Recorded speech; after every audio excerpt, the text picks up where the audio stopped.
Welcome to digital Hansraj. आज इस video में हम देखेंगे हम अपना ई वे बिल कैसे जनरेट कर सकते हैं, कितने अमाउंट पर ई वे बिल रिक्वायर्ड होता है जनरेट करना, और ई वे बिल कौन जनरेट कर सकता है।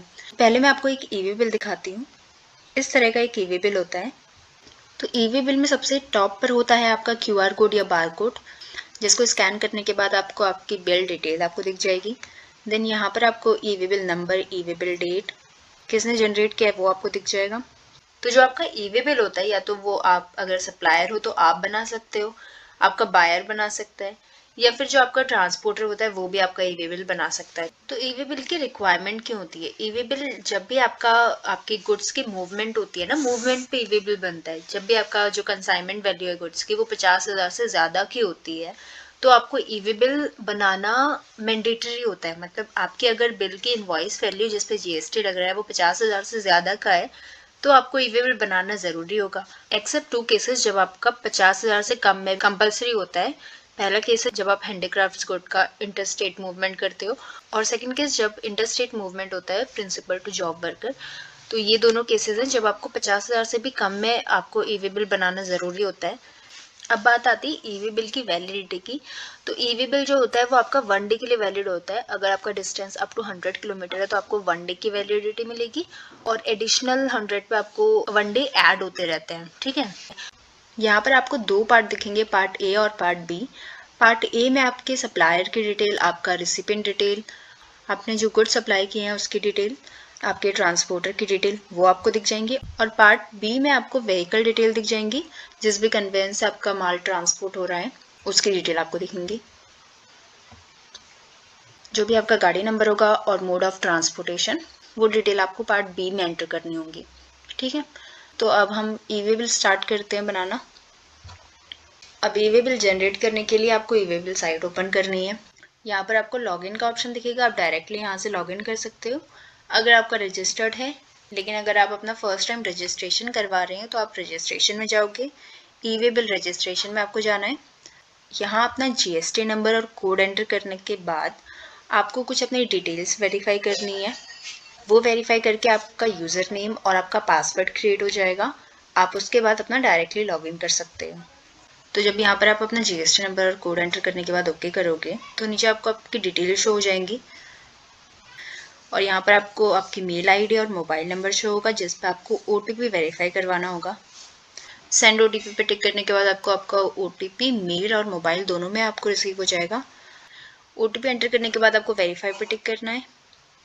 फिर यहाँ पर आपको अपना यूज़र नेम और पासवर्ड क्रिएट करना है। जो भी जब आप ई वे बिल में लॉगिन करोगे तो उस टाइम पे आपको यूज़र नेम और पासवर्ड से आप डायरेक्टली लॉगिन कर पाओगे। तो आप यूज़र नेम और पासवर्ड क्रिएट करने के बाद इसको सबमिट कर लेना। तो रजिस्ट्रेशन होने के बाद आपको लॉगिन पे जाना है। जो आपने यूज़र नेम और पासवर्ड क्रिएट किया था आपको यहाँ पर एंटर करने के बाद, ये कोड एंटर करने के बाद आपको लॉगिन करना है। अब यहाँ पर आपको चेंज पासवर्ड का ऑप्शन दिखेगा, आपको इसमें कुछ नहीं करना है, इसको एग्जिट कर देना। अब यहाँ पर हमारे पास ई वे बिल डैशबोर्ड ओपन हो गया है।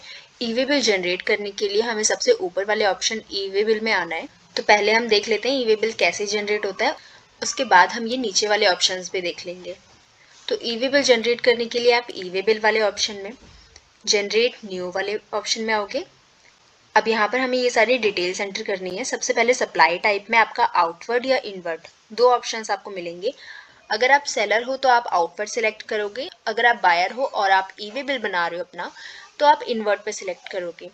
जब आप आउटवर्ड पे सिलेक्ट करते हो तो आपकी डिटेल बिल फ्रॉम में आएगी, क्योंकि आप बिल बना रहे हो, और बिल टू में जो आपका सामने वाली पार्टीज है उनकी डिटेल आपको एंटर करनी है। लेकिन अगर आप बायर हो और आप ई वे बिल बना रहे हो तो आपको इनवर्ड पे सिलेक्ट करना है, और इनवर्ड पे सिलेक्ट करते के साथ बिल फ्रॉम में आप जिससे माल खरीद रहे हो उसकी डिटेल्स आपको एंटर करनी है, और बिल टू में आपकी डिटेल्स ऑटोमेटिकली एंटर होके आ जाएंगी।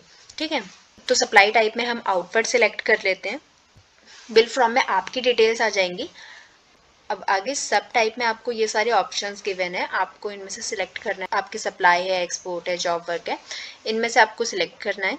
मैंने सप्लाई सिलेक्ट कर लिया। फिर डॉक्यूमेंट टाइप में आपको सिलेक्ट करना है, टैक्स इनवॉइस है या बिल ऑफ सप्लाई है। मैंने टैक्स इनवॉइस सिलेक्ट कर लिया। देन डॉक्यूमेंट नंबर, जो भी आपका इनवॉइस नंबर है वो आपको यहाँ पर एंटर करना है। फिर आगे डॉक्यूमेंट डेट में आपकी आज की डेट आ जाएगी। फिर आगे ट्रांजैक्शन टाइप में आपके ये सारे ऑप्शंस हैं, regular, bill to, ship to, bill from, dispatch from. तो आपको इसको सिलेक्ट करना है। तो आपके जो बिल टू शिफ्ट होता है इसमें ज़्यादा कुछ नहीं होता, इसमें 3 पार्टीज आपके इन्वॉल्व हो जाती हैं। पहली पार्टी जो सेलर होती है, सेकंड पार्टी जो बायर होती है जिसके नाम पर इनवॉइस बनता है, और थर्ड पार्टी जिसको एक्चुअल में गुड्स की डिलीवरी होती है। तो इसमें कोई दिक्कत वाली बात नहीं होती। नीचे जो बिल टू में आप अपना जिस भी पार्टी के नाम पे आप इनवॉइस बना रहे हो आपको जीएसटी नंबर उसी का डालना है, और शिप टू में जहाँ पर आपको डिलीवरी करनी है, आपको अपने माल पहुँचाना है, वो वाला एड्रेस आ जाएगा। ठीक है, तो अभी हमें कुछ नहीं करना, अभी हम इसको रेगुलर सिलेक्ट कर लेते हैं। बिल फ्रॉम में आपकी सारी डिटेल्स आ गई। नीचे जो बिल टू है यहाँ पर आपको जो भी बायर है आपको उसकी डिटेल एंटर करनी है। तो आपको नेम, जीएसटी नंबर, सारी डिटेल्स फिल करने की जरूरत नहीं है, सिर्फ आपको जीएसटी नंबर यहाँ पर पेस्ट करना है। जैसे आप जीएसटी नंबर एंटर कर दोगे सारी डिटेल्स आपकी फिल होके आ जाएंगी। अब नीचे हमें आइटम डिटेल्स, जो भी हमारी गुड्स की डिटेल है वो एंटर करनी है। प्रोडक्ट नेम में जो आपके इनवॉइस पे मेंशन है आपको वो लिखना है। डिस्क्रिप्शन लिखनी है, HSN कोड लिखना है। क्वांटिटी, यूनिट आप यहाँ से सिलेक्ट कर सकते हो। देन उसकी टैक्सेबल वैल्यू लिखनी है आपको, और यहाँ पर रेट सिलेक्ट करना है। रेट जो भी आपका है आप वो सिलेक्ट कर लेना। मैंने 9% सिलेक्ट कर लिया। उसके बाद नीचे आपको दिख जाएगा आपका CGST SGST अमाउंट, और कोई वैल्यू नहीं है, आप इनको 0 कर देना। फिर नीचे आपकी ट्रांसपोर्टेशन डिटेल आती है, आपका ट्रांसपोर्टर का नेम, ट्रांसपोर्टर की ID, और जो भी आपका किलोमीटर डिस्टेंस होगा वो ऑटोमेटिकली यहाँ पर एंटर हो जाएगा। तो ट्रांसपोर्टर का नेम, ट्रांसपोर्टर की ID, उसका GST नंबर आप यहाँ पर एंटर कर लोगे। देन यहाँ पर पार्ट बी में आपको मोड सिलेक्ट करना है। रोड है, बाय रेल है, बाय एयर है, जो भी है। व्हीकल टाइप में रेगुलर या ओवर डायमेंशनल कार्गो है। तो रेगुलर कार्गो रहता है, जो भी आपका ट्रक, टेम्पो होते हैं वो रेगुलर कार्गो में आते हैं।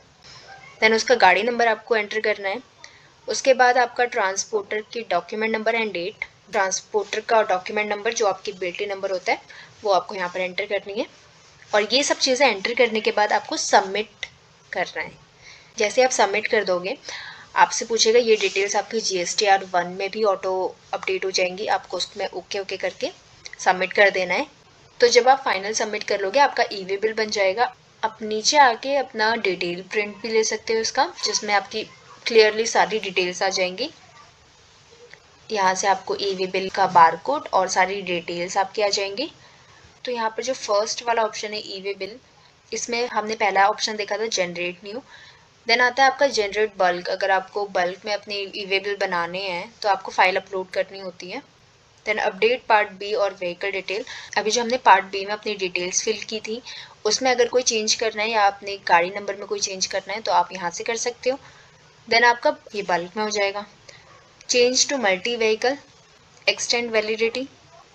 अब जो वैलिडिटी होती है ई-वे बिल की वो मैंने आपको बताया था 1 डेज की होती है फॉर 100 किलोमीटर, लेकिन आप इस वैलिडिटी को एक्सटेंड भी कर सकते हो।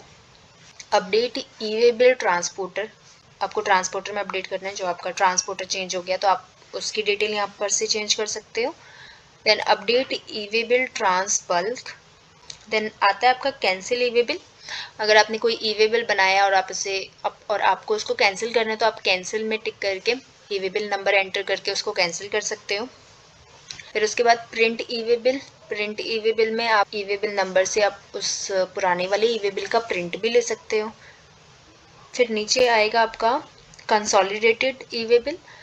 कंसोलिडेटेड ई-वे बिल में क्या होता है कि ट्रांसपोर्टर के पास अगर 5-6 ई-वे बिल हैं तो वो एक सिंगल ई-वे बिल बना लेगा उन सभी ई-वे बिल के लिए। तो इसमें पहले हमें ई-वे बिल बनाना है, उसके बाद उनकी कंसोलिडेटेड समरी निकालनी होती है।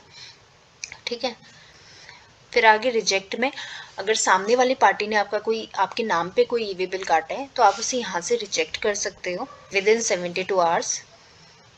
फिर आगे रिपोर्ट्स में आपको ई-वे बिल की रिपोर्ट्स दिख जाएंगी। माई ई-वे बिल रिपोर्ट में जो आपने ई-वे बिल बनाए हैं उनकी समरी आ जाएगी। अदर ई-वे बिल में जो सामने वाली पार्टी ने आपके नाम पे बनाए हैं उनकी समरी आपको पता चल जाएगी। Master report, then summary reports, ये आपको रिपोर्ट्स मिल जाएंगी। फिर आपको नीचे ऑप्शन दिखेंगे, ये इतनी यूज़ में नहीं है। तो ये थी कंप्लीट वीडियो आपके ई-वे बिल की। ई-वे बिल से रिलेटेड आपके कोई भी डाउट्स हो आप नीचे कमेंट सेक्शन में पूछ सकते हो।